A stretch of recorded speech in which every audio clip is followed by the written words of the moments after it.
Hello students, you're most welcome on my YouTube channel Dr. Knowledge Guru.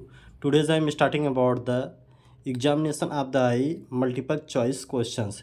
तो दोस्तों आज हम स्टार्ट करने वाले हैं आप लोगों के बीच में, काफ़ी दिनों के बाद आ रहे हैं मल्टीपल चॉइस क्वेश्चंस जो एमसीक्यू आपके हैं, यानी कि एक एक नंबर के आपके क्वेश्चन धीरे धीरे आपको अलग तरीके से अभी बुक से ही स्टार्ट किए हैं। अभी फिर इसको हम फिलहाल मिला करके जनरल नॉलेज में जो भी है आपका एक एक करके इसमें पढ़ाया जाएगा, बताया जाएगा। ठीक है, तो चलिए स्टार्ट करते हैं। क्वेश्चंस जो है फर्स्ट देखते हैं हम। Ciliary congestion is most marked, देखिए ये आपका दे रहा है ciliary congestion is most marked at the, यानी जो सिलरी कंजेशंस होता है, देखिए एक आपका यहाँ पे सिलरी कंजेशंस है आपका। ठीक है, सिलरी कंजेशन और कंजक्टाइवल कंजेशन अलग अलग होते हैं। जो सिलरी होता है आपका वो सिलरी पे होता है, जो स्क्लेरा वाला पार्ट सब उस पर। कंजेशंस आपके, कंजेशन का मतलब रेडनेस। ठीक है, ये कहाँ पाया जाता है? ठीक है, देखिए ciliary congestion is most marked at the, यानी कहाँ पे पाया जाता है? जो सिलरी कंजेशंस होता है वो आपको जवाब देना है। चलिए बताइए, ciliary congestion is most marked at the.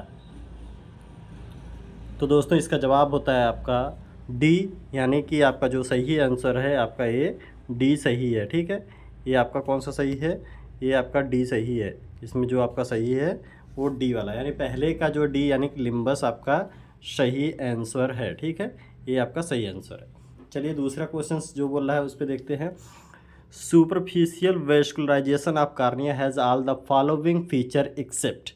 Superficial vascularisation of cornea, यानी सुपरफिशियल जो वेस्कुलराइजेशन होता है कार्निया का, हैज़ द फॉलोइंग फीचर, उसमें कई फीचर्स होते हैं सिर्फ एक को छोड़ करके। किसको छोड़ करके? देखिए इसमें फर्स्ट है irregular and tortuous vessels, rich dendritic branching vessels continue with conjunctival vessels, या vessels lie deep to Bowman's. ठीक है, ठीक है, इसमें देखिए बोमन्स मेम्ब्रेन है दूसरे वाले में। ठीक है, चलिए देखते हैं कौन सा सही है इसका। दूसरे का आंसर देखिए, बताइए कौन सा सही है। चलिए बताइए दूसरे का कौन सा सही है। तो आपका दूसरे का जो सही है, ठीक है, एक्सेप्ट दिया है, यानी कि जो superficial vascularisation of cornea, cornea में क्या क्या होता है? बोमन्स मेम्ब्रेन से नहीं मतलब है। ठीक है, सुपरफिशियल में आपका एपिथेलियम से है, तो ये आपका यहाँ पे बोमन्स मेम्ब्रेन दिया, vessels lie deep to Bowman's membrane. तो आपका कौन सा सही है? डी वाला। ठीक है, कौन सा सही है? डी वाला सही है, vessels lie deep to Bowman's membrane है। ठीक है, cornea thickness is measured by, cornea का थिकनेस बहुत ही नॉर्मल बात है। ये कार्निया का थिकनेस किससे मेज़र किया जाता है? तो कार्निया का थिकनेस क्रेटोमीटर से, वर्नर स्केल से, पैचीमीटर से, नन ऑफ द एबव। ठीक है, ये तो बहुत ही सिंपल है, हर कोई जानता है, लेकिन बहुत ही मोस्ट इंपॉर्टेंट पैचीमीटर से किया जाता है। किससे किया जाता है? पैचीमीटर से। बहुत ही सिंपल होता है, एकदम बहुत ही आसान सा है। कार्निया का थिकनेस किससे मेजर किया जाता है? तो पैचीमीटर से किया जाता है। ठीक है, नेक्स्ट आइए, keratometry is used in measurement of the, keratometry से हम क्या यूज करते हैं, क्या मेजरमेंट करते हैं? यानी cornea keratometry is use to the measurement of the. ठीक है, देखिए क्रेटोमेट्री से हम क्या करते हैं। फर्स्ट है length of the eyeball, B है कर्वेचर ऑफ कार्निया, सी है डायमीटर ऑफ कार्निया, डी है थिकनेस ऑफ कार्निया। तो क्रेटोमेट्री से हम क्या करते हैं? क्रेटोमेट्री से हम कार्निया का कर्वेचर भी निकालते हैं, ठीक है, कार्निया का डायमीटर भी निकालते हैं। ठीक है, याद रखिएगा, कार्निया का कर्वेचर और डायमीटर दोनों हम क्रेटोमेट्री से निकालते हैं। नेक्स्ट है corneal sensation are reduced in, cornea का सेंसेशन कब कम हो जाता है? ठीक है, कार्निया का सेंसेशन कब कम हो जाता है? देखिए हाइपोपियान अल्सर में, फ्लेक्टेनुलर केराटिटिस में, या हर्पिस सिम्प्लेक्स में, या आर्कस एनालिस में होता है। तो इसका सही आंसर होता है हर्पिस सिम्प्लेक्स। ठीक है, जो हर्पिस सिम्प्लेक्स और आरएस होता है आपका, ये इसके द्वारा जो है आपका कार्निया का सेंसेशन भी ख़त्म हो जाता है, एक वायरस की वजह से होता है। ठीक है, ये देखिए नेक्स्ट है आपका corneal staining is done by following vital sign. Cornea का corneal staining is done by following vital sign, cornea का जो है स्टेन किया जाता है कैसे, किस वाइटल स्टेन्स होते हैं? देखिए आयोडीन्स, फ्लेवरसिन, कार्बोलिक एसिड, या फिर सिल्वर नाइट्रेट की सहायता से करते हैं। तो सब लोग जानते हैं कार्निया का जो है स्टेन किससे किया जाता है? फ्लेवरसिन से किया जाता है। जब भी कार्निया का नाम आया तो याद रखिएगा फ्लेवरसिन से ही किया जाता है staining. All of the following result in loss of corneal sensation except, all of the following result in, यानी कि इन सब रिजल्ट में जो कार्नियल सेंसेशन ख़त्म हो जाता है सिर्फ किसी एक को छोड़कर, जिसमें आपका कार्नियल सेंसेशन बना रहता है। तो कौन सा है? तो फर्स्ट है एक्यूट कंजेस्टिव ग्लूकोमा, दूसरा है एब्सोल्यूट ग्लूकोमा, तीसरा है डेंड्रेटिक अल्सर, चौथा है आपका सेनाइल मैच्योर कैटरेक्ट। तो आप जवाब दीजिए कौन सा है। All of the following result in loss of corneal sensation except. सातवें का देखिए कौन सा सही है। सातवें में आपका senile mature cataract. Senile mature cataract होता है तो आपका कार्नियल सेंसेशन से कोई लेना देना नहीं है, ठीक है। इससे आपका कोई ज़्यादा लेना देना नहीं होता है आपका, यानी कि ये सही है आपका। एक्सेप्ट दिया यानी छोड़ करके। The normal depth of the interior chamber is, normal depth कितना होता है इंटीरियर चैम्बर का, उसके बारे में बताइए। 1 mm है, 2.5 mm, 3 mm, 3.5 mm। आठवें का जवाब दीजिए आपका कौन सा सही है। तो इंटीरियर चैम्बर का जो डेप्थ होता है 2.5 mm होता है, ठीक है। इंटीरियर चैम्बर का डेप्थ कितना होता है 2.5 mm होता है। Next, anterior chamber is shallow in. Anterior chamber कब सैलो होता है, ठीक है, और कब आपका ये डीप होता है। ये देखिए, anterior chamber is shallow in buphthalmos, open angle glaucoma, close angle glaucoma, aphakia. किस कंडीशंस में सैलो हो जाता है, ठीक है। क्लोज एंगल ग्लूकोमा, यह किस कंडीशंस में होता है, क्लोज एंगल ग्लूकोमा की कंडीशंस में आपका जो इंटीरियर चैम्बर होता है वो सैलो रहता है, ठीक है।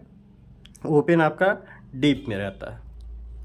Dilated प्यूपिल is seen in all the following except. देखिए, डायलेटेड प्यूपिल यानी कि जो प्यूपिल जो है डायलेट होता है तो किस में होता है, और किसी एक को छोड़ करके।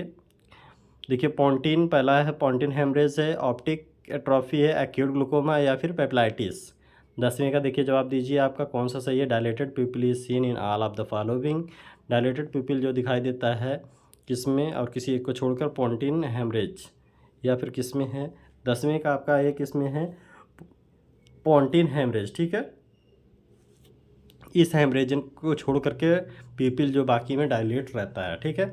नेक्स्ट है, tremulousness of iris is seen in. Tremulousness of iris is seen in किस में होता है। ट्रिमल असनेस यानी आयरिस जो है आपका हिलता हुआ दिखाई देता है, वो कब होता है, आयरिस कब दिखाई देता है। 11वें का देखिएगा, क्रॉनिक एराडोसेक्लाइटिस में, या क्लोज एंगल ग्लूकोमा में, या फिर अफेकिया में, या फिर नन ऑफ द एबव में, ठीक है। 11वें नंबर पे देखिए कौन सा सही है। 11वें नंबर पे आपका अफेकिया, यानी अफेकिया के कंडीशन में सब खाली हो जाता है, एकदम शैवाल की तरह आयरिस हिलने लगता है, ठीक है।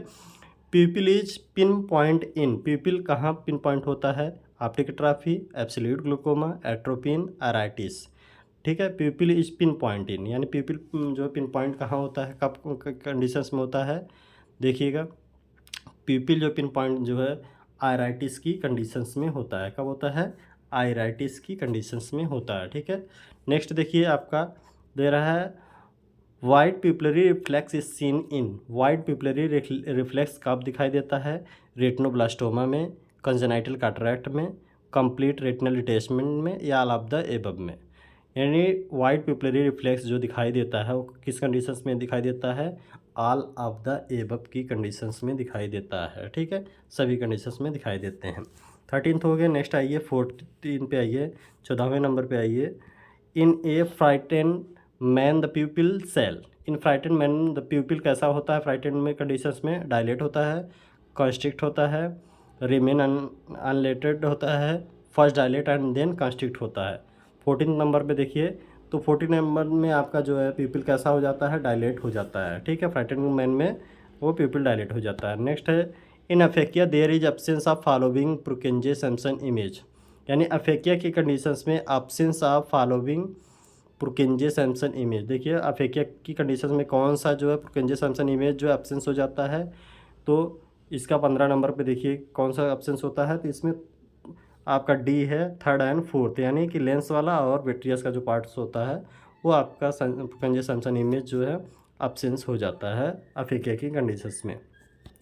The normal intraocular pressure is. Normal intraocular pressure CR से हम निकालेंगे तो कितना होता है, 10 से 15 mmHg, या 10 से 20 mmHg, या 25 से 30 मिलीमीटर मरकरी, या लेस देन 10 mmHg, ठीक है। देखिए, इसमें नॉर्मल इंट्राऑकुलर प्रेशर कितना होता है, ये बहुत ही सिंपल है, 10 से 20 mmHg, इसको याद रखिएगा, ठीक है। नॉर्मली 10 से 20 mmHg होता है। The most accurate method of measuring intraocular pressure is. Most accurate method क्या होता है, इंट्राऑकुलर प्रेशर को मेजरमेंट करने के लिए मोस्ट एक्यूरेट मेथड आप क्या होता है, ठीक है। डिजिटल अप्लानेशन, या सियाज, या फिर गोनियोस्कोपी, ठीक है। एकदम एक्यूरेट इंट्राऑकुलर प्रेशर किससे आता है, उसके बारे में पूछ रहा है। तो अप्लानेशन टोनोमेट्री की सहायता से जब हम करेंगे तो इंट्राओकुलर प्रेशर जो एकदम एक्यूरेट आएगा। ठीक है। Near vision is recorded at a distance of, near vision यानी कि जो नज़दीक का हम पढ़ने के लिए दिखाते हैं तो कितनी दूरी पे होना चाहिए, 10 सेंटीमीटर, 25 सेंटीमीटर, 35 सेंटीमीटर, 50 सेंटीमीटर होता है। तो कौन सा होता है, तो बहुत ही सिंपल सा नियर विजन हम जब भी रिकॉर्ड करते हैं तो 25 सेंटीमीटर बोलते हैं। ठीक है। आपका जब भी बोलते हैं 25 से 33 सेंटीमीटर के अंदर होता है, लेकिन 25 सेंटीमीटर जहाँ जहाँ भाई आपको लिखित मिलेगा 25 सेंटीमीटर ही होता है। ठीक है। Distance vision is recorded at a distance of, जो डिस्टेंस का होता है वो कितनी दूरी पे हम निकालते हैं, 1 मीटर, 2 मीटर, 3 मीटर या फिर 6 मीटर की दूरी पे निकालते हैं। ठीक है। बहुत ही सिंपल है ये भी। डिस्टेंस का विजन जब भी हम रिकॉर्ड करते हैं तो वो कितनी दूरी पे रिकॉर्ड करते हैं, हम 6 मीटर की दूरी पे ही रिकॉर्ड करते हैं। Normal field of vision extend on the nasal side, normal जो फील्ड ऑफ विजन होता है extend on the nasal side to, जो नॉर्मल फील्ड ऑफ विजन होता है वो कितने नेजल साइड कितना एक्सटेंड करता है उसके बारे में देखिए। 40 डिग्री या 50 डिग्री, 60 डिग्री या फिर 70 डिग्री होता है। जो फील्ड ऑफ विजन होता है नेजल साइड में कितनी दूरी तक हम देख सकते हैं नेजल साइड से। ठीक है। वो कितनी दूरी होता है, 20 नंबर पे देखिएगा, तो 60 डिग्री तक हम जो है देख सकते हैं। ठीक है। Peripheral field of vision is tested by, देखिए peripheral field of vision is tested by, जो पेरिफेरल फील्ड ऑफ विजन होता है उसको टेस्ट कैसे करते हैं, बेज़रम स्क्रीन से, स्नेलर्स चार्ट से, लिस्टर्स पेरीमीटर से, इनडायरेक्ट ऑप्थेल्मोस्कोपी की सहायता से हम करते हैं। तो किसकी सहायता से हम करते हैं, peripheral field of vision is tested by. ठीक है। 21 का दीजिए जवाब। तो लिस्टर पेरीमीटर, पेरीमीटर जहाँ भी यूज होता है तो आपका फील्ड ऑफ विजन से लिया जाता है। ठीक है। कौन सा होगा आपका, लिस्टर्स पेरीमीटर 21 का। 22 पे आइए। Central field of vision is limited of tool, central field यानी जो सेंटर पे फील्ड ऑफ विजन होता है वो लिमिट कितना होता है, वो कितनी दूरी पे लिमिट होता है। 22 में देखिएगा कितनी दूरी पे होता है, वो आपका 20 डिग्री या फिर 40 डिग्री या फिर 50 डिग्री होता है। तो आपका ये 30 डिग्री पे होता है। ठीक है। 22 का क्या है, 30 डिग्री पे होता है। Distance direct ophthalmoscopy is done at a distance of, दूर में हम जब डायरेक्ट ऑप्थेल्मोस्कोपी करते हैं डिस्टेंस में तो कितनी दूरी पे होता है, 1 मीटर या 6 मीटर या फिर 22 सेंटीमीटर या क्लोज टू द फेस होता है। 23 में देखिए क्या होगा आपका, 23 में 22 सेंटीमीटर। ठीक है। 23 का देखिएगा 22 सेंटीमीटर की दूरी पे होता है। जो डिस्टेंस डायरेक्ट ऑप्थेल्मोस्कोपी होता है कितने दूरी पे होता है, 22 सेंटीमीटर की दूरी पे होता है। 24 पे देखिए, in indirect ophthalmoscopy the image is, indirect ophthalmoscopy में इमेज कैसा बनता है। ठीक है। बहुत ही ये सब नॉर्मल क्वेश्चंस हैं बहुत, लेकिन इम्पॉर्टेंट भी है, ये याद रखने के लिए इनडायरेक्ट ऑप्थेल्मोस्कोपी में क्या होता है। ठीक है। तो इन्वर्टेड होता है, रियल होता है या मैग्नीफाइड या erect, real magnified, erect, virtual magnified, none of the above. तो इनडायरेक्ट ऑप्थेल्मोस्कोपी में आपका कौन सा सही है, इन्वर्टेड रियल मैग्नीफाइड होता है। ठीक है। इन्वर्टेड रियल और मैग्नीफाइड होता है। नेक्स्ट है in direct ophthalmoscopy the image इस, अब यहीं पे दोनों ध्यान में देख लीजिएगा, यानी कि डायरेक्ट और इनडायरेक्ट ऑप्थेल्मोस्कोपी में कौन कौन से अंतर है। ठीक है। 25 में दे रहा है कि इन डायरेक्ट ऑप्थेल्मोस्कोपी, पहले तो इन इनडायरेक्ट था, अब इसमें डायरेक्ट ऑप्थेल्मोस्कोपी में वर्चुअल है, इरेक्ट मैग्नीफाइड या वर्चुअल इन्वर्टेड कंडेंस्ड या रियल इन्वर्टेड या मैग्नीफाइड या रियल इरेक्ट कंडेंस्ड। तो क्या होगा आपका इसका जवाब, 25 में वर्चुअल इरेक्ट मैग्नीफाइड होगा। ठीक है। डायरेक्ट में वर्चुअल होगा, इसमें इन्वर्टेड होता है। ठीक है। इसमें रियल है, इसमें इरेक्ट रहता है। याद रखिएगा डायरेक्ट ऑप्थेल्मोस्कोपी में वर्चुअल इरेक्ट मैग्नीफाइड होता है। Periphery of retina is best visualised by, with periphery of retina है, जो रेटिना का पेरिफेरी होता है किससे विजुलाइज्ड होता है, डायरेक्ट ऑप्थेल्मोस्कोपी से या इनडायरेक्ट ऑप्थेल्मोस्कोपी से या रेटिनोस्कोपी या यूएसजी यानी अल्ट्रासोनोग्राफी से। तो पेरिफेरी ऑफ रेटिना जब भी हम चेक करते हैं तो डायरेक्ट ऑप्थेल्मोस्कोपी या फिर इनडायरेक्ट ऑप्थेल्मोस्कोपी किससे बेटर होता है। 26 पे देखिएगा, तो बेहतर किससे होगा, तो डायरेक्ट ऑप्थेल्मोस्कोपी से हम पेरिफेरी रेटिना का भी एग्जामिन करते हैं। ठीक है। 27 पे आइए, देखिए आपके 30 क्वेश्चन है। 27 पे आइए। 27 में है a wave is in ERG correspond to activity in, a wave, जो ए वेव होता है इलेक्ट्रोरेटिनोग्राफी में, ERG का फुल नेम भी याद रखिएगा, इलेक्ट्रोरेटिनोग्राफी करस्पॉन्ड टू एक्टिविटी इन, किस कब करता है? रॉड्स में पिगमेंट एपिथेलियम की वजह से, इनर रेटिनल लेयर की वजह से, या नर्व बंडल लेयर की वजह से करता है करस्पॉन्ड। जो एक्टिविटी करता है किसकी वजह से करता है? तो आपका वो रॉड्स सेल की वजह से करता है, ठीक है। रॉड्स की वजह से जो है ये वे जो होता है एक्टिविटी करता है। कंपीमेट्री इज यूज टू मेज़र, कंपीमेट्री किस में यूज़ किया जाता है, किस मेजरमेंट में? स्क्विंट में, एंगल ऑफ डेविएशन में, या पैटर्न ऑफ रेटिना, या फील्ड चार्टिंग में किया जाता है। कंपीमेट्री इज यूज टू मेज़र। 28 का देखिए, कंपीमेट्री का हम यूज कहाँ पे करते हैं? फील्ड की चार्टिंग के लिए करते हैं, ठीक है। किसके लिए? फील्ड चार्टिंग के लिए यूज करते हैं। कंपीमेट्री का यूज फील्ड की चार्टिंग के लिए करते हैं। Angle of anterior chamber is studied with, angle of anterior chamber को हम स्टडी कैसे करते हैं? इनडायरेक्ट ऑप्थेल्मोस्कोपी से, या फिर आपका यहाँ पे एक मिनट, इनडायरेक्ट ऑप्थेल्मोस्कोपी की सहायता से करेंगे, या फिर गोनियोस्कोपी की सहायता, या रेटिनोस्कोपी, या फिर एम्ब्लायोस्कोप से करते हैं, ठीक है।